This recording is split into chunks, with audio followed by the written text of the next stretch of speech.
চলো আজ তোমাদের সাথে আমরা কিভাবে ক্রিসমাসটা সেলিব্রেট করলাম সেটাই শেয়ার করি। ক্রিসমাস সেলিব্রেশন করার আগে তো তার ডেকোরেশনটা শেয়ার করতেই হবে, তাই ক্রিসমাসের আগের দিনই চলে গিয়েছিলাম দোকানে। ওখান থেকে কেক, বাকি সমস্ত লজেন্স, চকলেট, জিনিসপত্র, বেলুন, কাগজ সবকিছু কিনে নিয়ে চলে এসেছি। ক্রিসমাসের জন্য স্পেশাল একটা কেক নিয়েছিলাম, যেটা আমি তোমাদের সাথে সেলিব্রেশনের সময় শেয়ার করব। কেকটা জাস্ট অসাধারণ হয়েছে। এই কেকটা ছাড়াও বাড়ির সকলের জন্য আরো অনেক রকম কেক নিয়ে চলে এসেছিলাম। এই কেকটা ছোট্ট বাড়ির জন্য নিয়ে এসেছিল, যদিও ফ্রুট কেক আমি আর বোন পছন্দ করি না, একমাত্র বাপিই পছন্দ করে। কেক ছাড়াও দোকান থেকে অনেক রকম চকলেট নিয়ে এসেছিলাম, যেগুলো পরের দিন সকলকে দেওয়ার জন্য। তোমরা আমাদের ছোট ক্রিসমাস সেলিব্রেশনটা দেখলেই বুঝতে পারবে সকলে কতটা ভালোবাসা দিয়ে একে অন্যের জন্য জিনিসগুলো কেনে বা বানায়। বাড়ির জন্য তো কেক এনেই ছিলাম, বাকি সকলকে দেওয়ার জন্য কিছু কেক এনে রেখেছিলাম। ক্রিসমাসটা যদিও আমাদের কালচার নয়, আমরা শুধুমাত্র এটাকে সেলিব্রেট করি সকলে মিলে একসাথে কিছুটা সময় এনজয় করার জন্য। ক্রিসমাসের আগের দিন আমরা সকলে মিলে চলে গিয়েছিলাম পায়েলদের বাড়ি। ওখানেই এই ঘরটা আমরা সুন্দর করে ডেকোরেট করব ক্রিসমাসের জন্য। যদিও আমরা ডেকোরেট করার থেকে এনজয় করেছি বেশি, ভিডিওটা দেখতে থাকো, আশা করি ভালো লাগবে। ক্রিসমাসের জন্য ডেকোরেট করার বেশিরভাগ জিনিসপত্রই আমরা নিজের হাতে তৈরি করে নিয়েছিলাম। এই যে সুন্দর ক্রিসমাস ট্রিগুলো কিন্তু পায়েল তৈরি করেছে। কেমন হয়েছে অবশ্যই কমেন্ট করে জানিও। সকলেই ছোট ছোট দায়িত্ব নিজের ঘাড়ে নিয়ে নিয়েছে।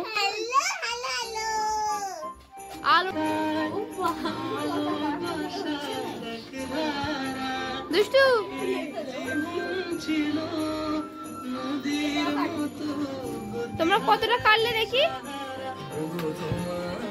শোনো, এইমাত্র এক্সাম দিয়ে খুব এক্সস্টেড হয়ে ফিরে আবার দেখো এইসব কাজে লেগে পড়েছে। যে কোনো জিনিস ডেকোরেশন করার ক্ষেত্রে কিন্তু সোনুই আমাদের লিডার, ও ছাড়া কিন্তু আমাদের চলেই না। শুধুমাত্র ডেকোরেশন না, ডেকোরেশনের সাথে সাথে আমরা দারুণ হাসি মজা করেছি এবং তার সাথে একটু ডান্সও হয়ে গেল।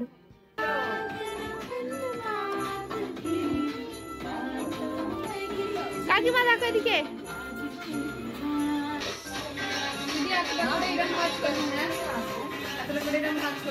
হাসি মজা ডান্স করতে করতে প্রায় আমরা রাত অনেকটা বাজিয়ে ফেলেছি, তাই আজকের মতো ডেকোরেশন এটুকুই হয়েছে, বাকিটা কাল হবে। শোনো, এখনো পর্যন্ত এদিকে ডেকোরেশনের কিছু কিছু আইটেম বানিয়েই চলেছে, আর এইদিকে স্পেশাল ক্রিসমাস পার্টির একটা ডান্সের ট্রায়াল চলছে।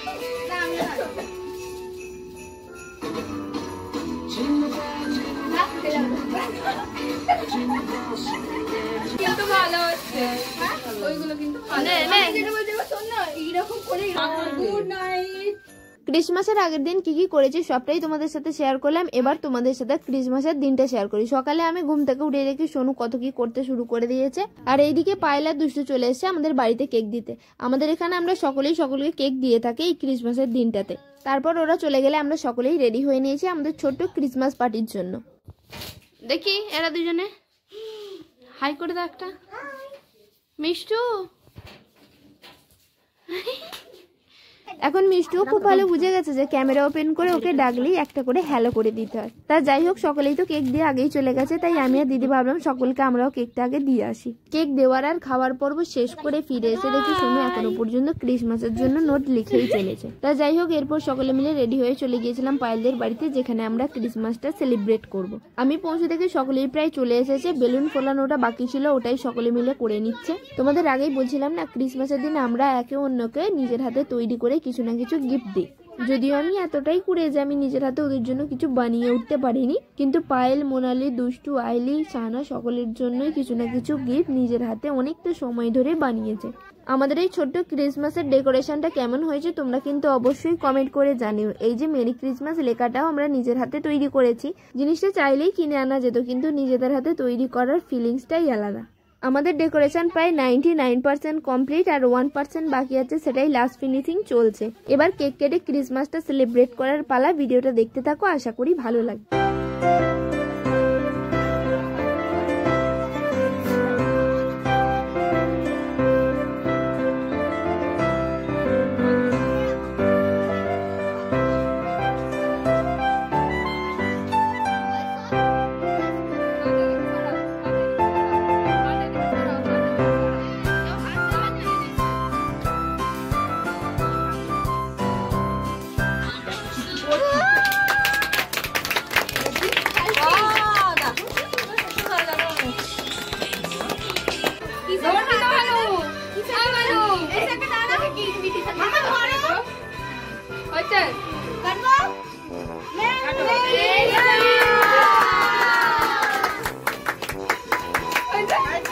কেক কাটিং হয়ে গেলে সকলে মিলে কেকটা খাওয়া হলো। কেকটা খেয়ে সকলে এত তারিফ করে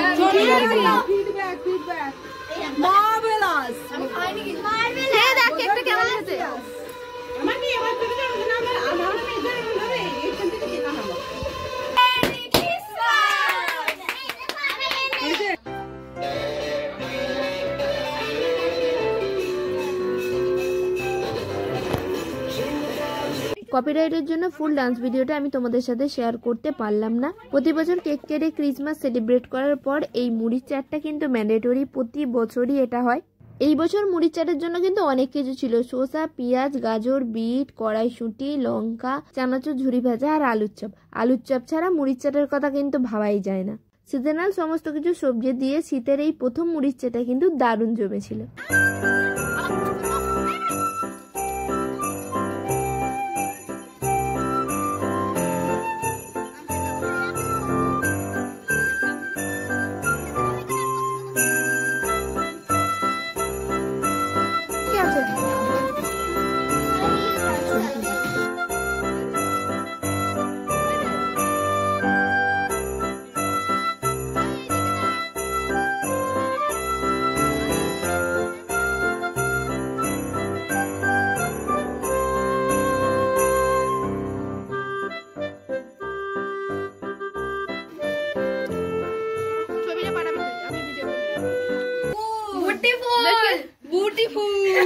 ছবি তুলবো ছোটনের।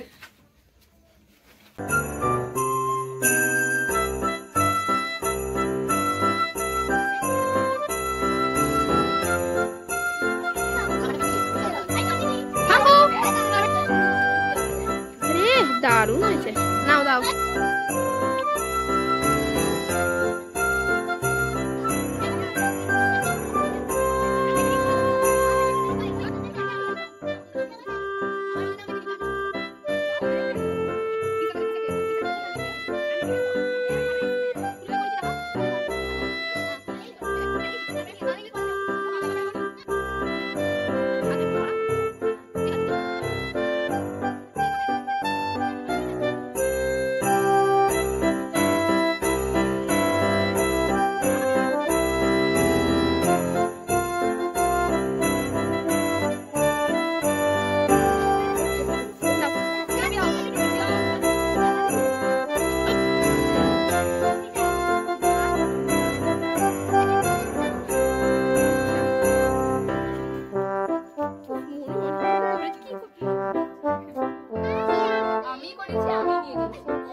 আমাদের এই ছোট্ট ক্রিসমাস পার্টি শেষ করতে করতেই বেজে গিয়েছিল 12টা। তাই বাড়িতে এসে আমি আর দিদি তাড়াহুড়ো করে রান্না করতে গিয়ে ফ্রাইড রাইস পুরোপুরি আলু ভাতে হয়ে গিয়েছিল, তারপর যেটুকু সামলানো যায়। আর সাথে ছিল চিকেন কষা আর পকোড়া। আমাদের এই ছোট্ট ক্রিসমাস ব্লগটা যদি ভালো লেগে থাকে লাইক শেয়ার করে দিও, আর এইরকম ভিডিও পেতে চ্যানেলটা সাবস্ক্রাইব করে দিও। টাটা।